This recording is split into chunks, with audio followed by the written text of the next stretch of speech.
Welcome back to my channel. ये movie एक Indian supernatural thriller पर बेस्ड है जो G5 पे काफी ट्रेंडिंग चल रही है। ये मूवी काफी डार्क है और दिमाग से खेलने वाली भी। लाइफ में आसपास हो रही चीजें जिन्हें हम अक्सर नजरअंदाज करते हैं, ये मूवी उसी बारे में है। आपको इंटरटेन करने के साथ ही ये आपको एक सीख भी देगी। तो आइए जानते हैं इस मूवी के कहानी के बारे में।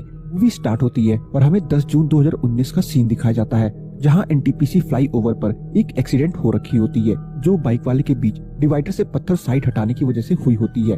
बाइक वाला जो ही पत्थर बीच से हटाकर यू टर्न लेता है कि तभी सामने से स्पीड में आती हुई एक गाड़ी उन पत्थर से टकरा जाती है और उसका एक्सीडेंट हो जाता है। नेक्स्ट सीन में अब हमें प्रेजेंट डे का सीन दिखाया जाता है, जिसमें मूवी की main lead actress Radhika Bakshi, जो कि एक जर्नलिस्ट है, वो अपनी माँ को बस स्टॉप तक छोड़ने जा रही होती है और जाने से पहले उसकी माँ उसे एक एविल आई ब्रेसलेट देती है जिससे वो बुरी नजर से बची रहे। अगला सीन फिर से एनटीपीसी फ्लाईओवर का ही दिखाया जाता है, जहां एक आदमी बीच डिवाइडर से पत्थर हटा करके यू टर्न ले रहा होता है और उसी गाड़ी का नंबर फ्लाईओवर के किनारे बैठा एक बौना भिखारी नोट कर रहा होता है। अब सीन राधिका बख्शी के ऑफिस का दिखाया जाता है, जहां उसकी कलीग दिव्या उससे ये कहती दिख रही है कि एनटीपीसी फ्लाईओवर की कहानी छोड़ दो बिकॉज इट्स टू डार्क। जिस पे राधिका ये कह देती है कि लाइफ इज डार्क दिव्या, तुम रियलिटी से भाग सकती हो पर इससे रियलिटी बदलेगी नहीं। और ऐसा कह करके राधिका ये जताती है कि उसके लिए ये स्टोरी कितनी ज्यादा इम्पोर्टेंट है। वहीं दूसरी ओर जिस आदमी ने डिवाइडर से पत्थर हटाया था उसका नाम दीपक कुमार है और वो किसी सरकारी दफ्तर में काम करता है। इधर रात के टाइम जब राधिका अपने घर वापस पहुँचती है तो देखती है कि उसके टेबल पर व्हाइट लिली फ्लावर्स रखे हुए हैं।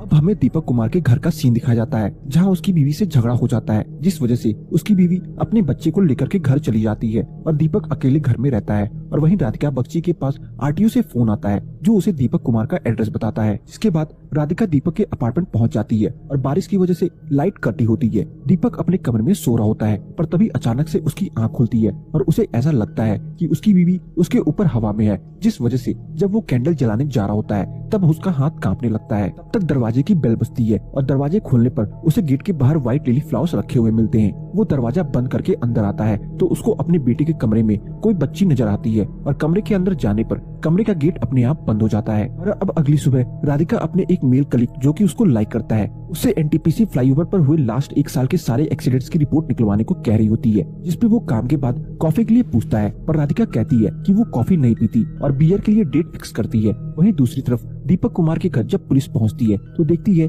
कि उसने चाकू से नस काट करके आत्महत्या कर ली है। इधर दूसरी तरफ राधिका अपने कलीग के साथ बैठ करके बियर पी रही होती है और साथ ही में वो दोनों एक दूसरे से खूब बातें भी करते हैं। फिर वो उसको उसके घर तक छोड़ने जाता है और जैसे ही वो जाता है तब तक पुलिस वहाँ आ जाती है और राधिका से उनके साथ पुलिस स्टेशन चलने को कहती है। इधर पुलिस स्टेशन पे ऑफिसर दीपक कुमार की वाइफ से पूछताछ कर रहे होते हैं। पुलिस इन्वेस्टिगेशन में राधिका से जब यह पूछा जाता है कि वो पिछली रात दीपक के घर क्यों गई थी, इस पे वो ये कहती है कि वो अपनी स्टोरी के लिए उसका इंटरव्यू लेने गई थी क्योंकि उन्हें रात में ही टाइम मिलता है। पुलिस को खुद पर शक करता देख करके वो उन्हें बताती है कि कैसे वो पिछले 6 महीनों से एनटीपीसी फ्लाईओवर के एक्सीडेंट्स पर स्टोरी लिख रही है और बीच में से यू टर्न लेके नियम तोड़ने वालों की इंटरव्यूज लेती है और उन गाड़ियों के नंबर पैसों के बदले में वहाँ बैठा भिखारी उसे प्रोवाइड करता है। पुलिस के कहने पर राधिका उनके साथ फ्लाईओवर जाती है और उस बौने को अपने साथ पुलिस स्टेशन लेकर आती है। वापस आने पे पता चलता है कि अब तक जितने 10 लोगों के बारे में राधिका ने पता किया था सब के सब मर चुके हैं और वो सब एक सुसाइड है। उधर दूसरा पुलिस वाला बौने को बहुत मारता है उससे बात निकलवाने के लिए, पर वो कुछ नहीं बोलता। और ये बात जब वो पुलिस वाला अपने सीनियर को बताने आता है तब राधिका बताती है कि वो गूंगा है, पर उसके जेब से उन्हें एक कागज का टुकड़ा मिलता है जिसपे उस गाड़ी का नंबर लिखा होता है जिसने आज के दिन यू टर्न लिया है। नेक्स्ट सीन में दिखाया जाता है कि पुलिस रजत सचदेव के घर पहुंचती है जो कि एक एडवोकेट है और जिसकी गाड़ी का नंबर बौने के पास से मिला था। वहां जाके जब पुलिस उनसे यह पूछती है कि क्या वो राधिका को जानते हैं तब वो इनकार कर देते हैं। वापस लौटने के टाइम एसआई अर्जुन सिन्हा और अपने सबॉर्डिनेट इंद्रजीत सिंह और एक फीमेल सबॉर्डिनेट से रात में रजत सचदेव के घर के बाहर रहने को कहता है, जिससे कि कुछ भी अजीब हो तो वो तुरंत पुलिस को इन्फॉर्मेशन मिल सके। पर राधिका और अर्जुन उसके अपार्टमेंट से निकल ही रहे होते हैं। तब तक थोड़ा आगे जाने पर ही रजत सचदेव उनकी गाड़ी के सामने वाले शीशे पे गिरता है और उसकी ऑन द स्पॉट डेथ हो जाती है। अगले सीन में इंद्रजीत इंस्पेक्टर यादव से ये कहते हुए दिखाया जा रहा होता है कि उसका मानना है कि इन सब मौतों के पीछे किसी काले साए का हाथ है, जिसपे यादव उसकी बात को मजाक में झुठला देता है। वहीं इधर एसआई अर्जुन एडवोकेट सचदेव की मां से पूछताछ कर रहा होता है। बाद में अर्जुन एचएसपी सक्सेना से ये कहता है कि उसे नहीं लगता कि ये एक नॉर्मल सुसाइड है और उसके अकॉर्डिंग सारी डेथ्स एनटीपीसी फ्लाईओवर पे शॉर्टकट से यू टर्न लेने से जुड़ी है। और सक्सेना उसकी बात नहीं सुनता और उससे राधिका को उसके घर वापस भेज देने के लिए कह देता है। नेक्स्ट सीन में राधिका अपने ऑफिस आती है और वो दिव्या से बात कर रही होती है कि तभी आदित्य आता है और उससे पूछता है कि अगर उसे कोई दिक्कत ना हो तो क्या वो लोग कुछ बात कर सकते हैं। वो उसकी किसी बात पे ध्यान नहीं देती और ये कहकर के वहाँ से चली जाती है कि उसे अपनी स्टोरी कंप्लीट करनी है, वो भी जल्द से जल्द। और फिर एसआई अर्जुन और राधिका दोनों ही केस के बारे में रिसर्च करते हुए दिखाए जाते हैं।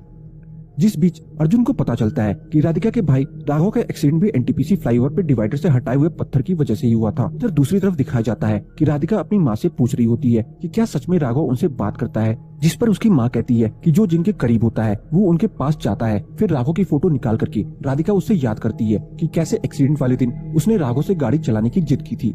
अगला सीन फिर एक बार एनटीपीसी फ्लाईओवर का ही है, जहां राधिका उस गूंगे भिखारी से माफी मांगने जाती है और उसे 500 रुपए देती है, जिसे लेने के बाद वो उसकी तरफ देखता है और बोलता है कि अब तू मरेगी। ये सुनकर के राधिका काफी शॉक्ड रह जाती है और उसको टक्कर लगते लगते बचती है। वो वापस जाने ही वाली होती है कि तब तक दो बाइक वाले वहाँ से शॉर्टकट से यू टर्न ले रहे होते हैं। उसके मना करने के बाद भी वो लोग नहीं मानते और इसलिए वो उनकी गाड़ी के नंबर की फोटो ले लेती है। उसके बाद वो पत्थर वापस जगह पर लगा देती है, पर फिर मुड़ करके वो दोबारा पत्थर हटाती है और खुद यू टर्न ले लेती है। अगले सीन में पुलिस स्टेशन पर या तो अर्जुन को पिछले 1 साल में हुए सारे एक्सीडेंट्स की रिपोर्ट देता है, जिसके बारे में फॉरेंसिक रिपोर्ट्स वो इंद्रजीत से निकलवाने को कहता है। तब तक वहाँ राधिका आ जाती है और फ्लाईओवर से यू टर्न लेने वाले बाइक वालों की सेफ्टी के लिए रिक्वेस्ट करती है। इस पर सक्सेना अर्जुन से कहता है कि राधिका से डील करे। बाहर जाकर के अर्जुन राधिका पे ये इल्जाम लगाता है कि उसके भाई की डेथ की वजह से वो सबके मर्डर कर रही है और सबसे बदला लेना चाह रही है, जिस पर राधिका समझाती है कि वो बिल्कुल निर्दोष है। राधिका के बताए हुए बाइक वालों को पुलिस स्टेशन ले आया जाता है और सेफ्टी के लिए उन्हें लॉकअप में बंद कर दिया जाता है और इंद्रजीत उन्हें चाय समोसा ला करके देता है। फिर वो दोनों राधिका को कोसते हैं कि कैसे उसकी वजह से उन्हें गिरफ्तार किया गया है। सीसीटीवी में सब कुछ देख रहा अर्जुन राधिका से कहता है कि जब उन्हें पता चलेगा कि उसने इन दोनों के लिए क्या किया है तो वो उनके शुक्रगुजार होंगे। उसके बाद राधिका आरटीओ वाले फ्रेंड को फोन लगाती है और उसे गाड़ियों के नंबर की एक लिस्ट देती है और उनका एड्रेस निकलवाने को कहती है। उसके पूछने पर वो बताती है कि ये उन गाड़ियों का नंबर है जिनका एक्सीडेंट हुआ था। दूसरी तरफ जेल में लॉक्ड एक बाइक वाला अचानक से उठता है और खिड़की के शीशे पे मुक्का मार करके उसे तोड़ देता है। बाहर राधिका और अर्जुन को इंद्रजीत धिल्लोन की चिल्लाने की आवाज आती है, जिसपे वो भाग के अंदर जाते हैं और उन्हें देखने को मिलता है कि दूसरे बाइक वाले का कांच से मर्डर हो गया है और दूसरा लड़का खिड़की के पास हाथ में कांच लिए खड़ा है। अर्जुन उसके पास जाने लगता है, जिस पे ढिल्लोन चिल्लाने लगता है कि उसके पास मत जाओ। इतनी देर में वो बाइक वाला अर्जुन के हाथ से गन ले लेता है और राधिका की तरफ दिखाता है, पर अचानक से गन अपने मुंह में डाल करके शूट कर देता है और उसकी भी डेथ हो जाती है। अगले सीन में सक्सेना अर्जुन पे चिल्ला रहा होता है और उससे यह कहता है कि उसके मना करने के बावजूद उसने ये कदम उठाया। 12 साल में पहली बार उसकी लॉकअप में कोई मरा होता है और गोली अर्जुन की गन से लगी होती है, जिसकी वजह से सक्सेना अर्जुन को सस्पेंड कर देता है। पर तभी धिल्लोन बोलता है कि इसमें अर्जुन की कोई गलती नहीं है, ये सब हवाओं का चक्कर है, हम सबकी समझ से परे, और बताता है कि जिस तरह उसने गर्दन काटी है ऐसा लग रहा था कि कोई उसके अंदर है, पर उसकी बात पे कोई गौर नहीं करता। इसके बाद राधिका अपने घर वापस आ जाती है और उसे ऐसा लगता है जैसे राघव उसके पीछे हो और उसे डराना चाह रहा हो। नेक्स्ट सीन फिर से राधिका के ऑफिस का होता है, जहां एक बार फिर राधिका को राघव दिखाई देता है और वो बहुत डर जाती है। फिर सारी बात आदित्य से बताती है और कहती है कि वो बहुत डरी हुई है और उसे लगता है कि पहले की सारी मौतों के पीछे उसके मरे हुए भाई राघव का ही हाथ है और यू टर्न लेने की वजह से अब वो उसे भी मारना चाहता है। इधर अर्जुन अपने घर पे ही केस सॉल्व करने की कोशिश कर रहा होता है। फिर रात में जब राधिका अपने घर पे सो रही होती है तो वो सपने में देखती है कि एनटीपीसी फ्लाईओवर की गाड़ी का एक्सीडेंट होके उसकी डेथ हो गई है। फिर सपने में उसे राघव दिखता है और उससे कहता है कि उस दिन उसकी कोई गलती नहीं थी और वो अपने भाई के एक्सीडेंट के लिए खुद को कोसना बंद कर दे।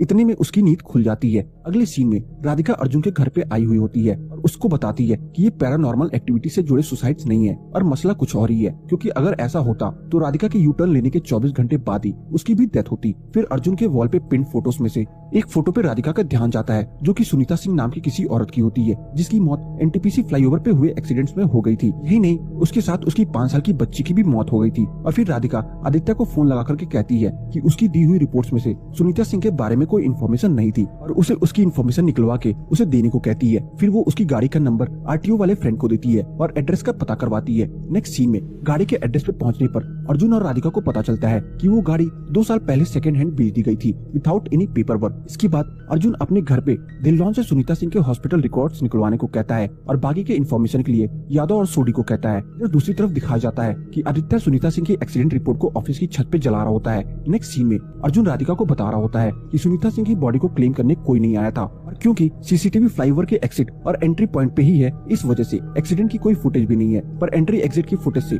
उन्हें यह पता चलता है कि सुनीता ऑफिस टाइमिंग में रोज सुबह फ्लाईओवर पे चढ़ती थी और शाम के टाइम वहाँ से वापस होती थी। अब एक लास्ट ऑप्शन के चलते वो लोग फ्लाईओवर से पहले जितने भी ऑफिसेस हैं वहाँ हर एक ऑफिस में जाकर के सुनीता सिंह के बारे में पता लगाना स्टार्ट करते हैं। नेक्स्ट सीन में दिखाया जाता है कि इतनी छानबीन के बावजूद सुनीता सिंह का कोई पता नहीं लगता। उसके बाद राधिका यादव से पूछती है कि क्या ऐसा कोई सब्सटेंस होता है जो कंज्यूम करने के बाद बॉडी में डिटेक्ट ना हो पाए। इस पर यादव बोलता है कि ढिल्लोन फॉरेंसिक एक्सपर्ट है और वो उससे ही पूछे, जिस पर ढिल्लोन बताता है कि वो कोई फॉरेंसिक एक्सपर्ट नहीं है पर पहले फॉरेंसिक डिपार्टमेंट में जरूर था। इस पर राधिका सभी डेथ्स की विसरा रिपोर्ट निकलवाने की रिक्वेस्ट करती है। ढिल्लोन कहता है कि उसमें 2-3 हफ्ते लग जाएंगे और वो डिपार्टमेंट में बात करवा के थोड़ी जल्दी करवा देगा। फिर राधिका को चाय पीने को बोलता है। नेक्स्ट सीन में देखने को मिलता है कि राधिका अपने घर के सारे क्लूज को जोड़ के समझना चाह रही होती है कि डेथ्स के पीछे का रीजन क्या है। और वहीं दूसरी तरफ अर्जुन का ध्यान इस बात पर जाता है कि यू टर्न लेने वालों की इन्फॉर्मेशन सिर्फ बौने भिखारी, राधिका और हैरी, जो कि आरटीओ में राधिका का फ्रेंड है, उसके पास रहती है। और उसे ध्यान आता है कि उन्होंने आज तक हैरी से कोई पूछताछ करी ही नहीं।